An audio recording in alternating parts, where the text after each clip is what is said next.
Aabot sa 17.5 milyong halaga ng hinihinalang shabu ang nakumpiska ng mga otoridad sa magkakahiwalay na anti-drug operation sa Negros Island Region bilang bahagi ng pinaigting na kampanya laban sa iligal na droga.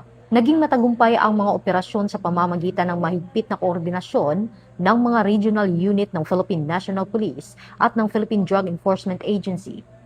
Ayon sa mga otoridad, ang magkakasunod na operasyon ay nagpapakita ng patuloy at walang humpay na pagpapatupad ng anti-drug campaign sa iba't ibang rehiyon ng bansa.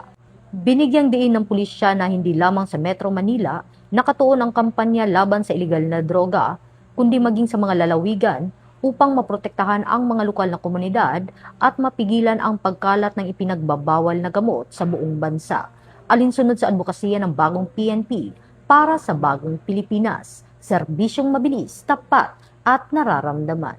Mula po dito sa Campo Crame, ako ang inyong PNN correspondent, Patrolwoman Rezalie Umalay, nagbabalita para sa Police News Network, alagad ng batas, tagataguyod ng Balitang Pulis.